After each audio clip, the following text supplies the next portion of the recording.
People assume that the way things are now is the way they've always been, but that's not true. The CIA, for example, was not always like the CIA you're watching now. When President Harry Truman founded the agency right after the Second World War, he envisioned it as a kind of daily newspaper with a readership of one, the president.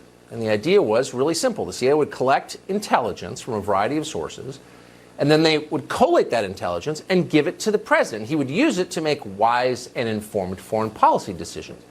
It was a good idea. There are a lot of good ideas. Many of them in D.C. meet the same fate. The bureaucracy quickly metastasizes and overwhelms good intentions. That certainly happened in the CIA. Within a few years, Harry Truman himself regretted creating it. In an op-ed he wrote in 1963, Truman complained that, quote, the CIA has diverted from its original assignment. It has become an operational and, at times, a policy-making arm of the government. Truman was disturbed by that development, understandably, and he called for scaling back the CIA's power dramatically. But, of course, that never happened. The opposite happened. In fact, over time, the CIA got more powerful. Today, the agency and other intel agencies like it aren't simply policy-making arms of government. At times, they clearly want to be the government itself. They want to run everything. And they do, for moments. That's the main lesson, by the way, of Donald Trump's phone call with the Ukrainian president. We learned today that the official who filed the so-called whistleblower complaint against the president was a career CIA officer detailed to the White House. The official did not agree with the president's foreign policy views, so he felt entitled to veto those views and bring the U.S. government to a standstill, which he did. That's really the meat of the story.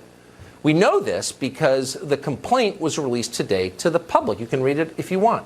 It tells us nothing we didn't already know from the transcript of the phone call that's been released. Trump talked about a variety of issues with the president of Ukraine, including possible corruption involving Joe Biden and his son. Trump never mentioned military aid or any kind of quid pro quo. Now, you may not like what Trump said, but it's hard to see how it's a crime. Certainly, it's hard to see how it's an impeachable offense. And yet, all of a sudden, everybody in D.C., nodding sagely in unison, thinks it is. In other words, the same people who spent 2 years writing Russia collusion fan fiction are outraged once again. Or did they ever stop being outraged? Probably not. In any case, they're not telling us that the Trump presidency is really Godfather Part 4. Like any mafia boss, the president didn't need to say, that's a nice country you have. It'd be a shame if something happened to it. To people who see this kind of stuff in movies, you see mob bosses doing it. Is this something that presidents do? You're right. We see this from mob bosses. We do not see this from presidents. If you gave this to me, I'd say it's a typical transcript of what I get that I would have put into evidence in the course of a mob boss trial.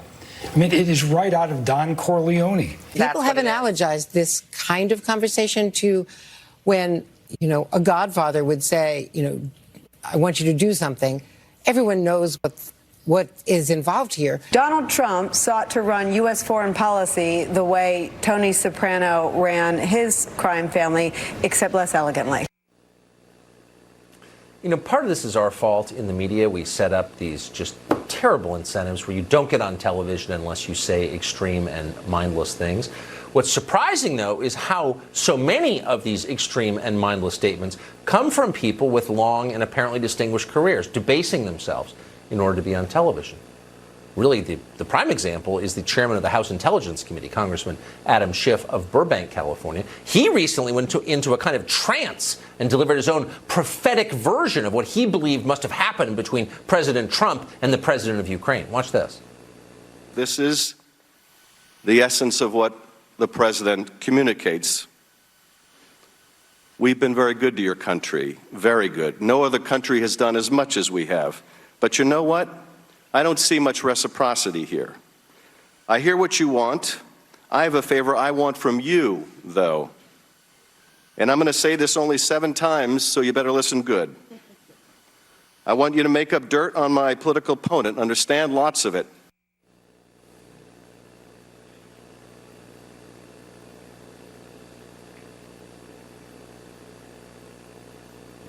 Keep in mind, that isn't some guy babbling in the men's room at Starbucks.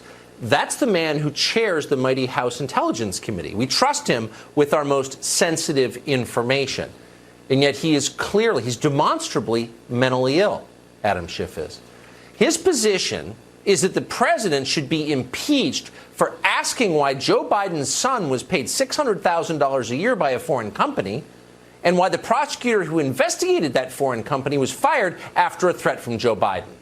Asking about that gets you impeached. Remarkably, for the moment anyway, until they wake up, the rest of Schiff's parties appears to agree with him on that. Ilhan Omar and Alexandria Ocasio-Cortez, of course, are thrilled by all of this. We're talking about the president using the full power of the United States government in order to pursue and manufacture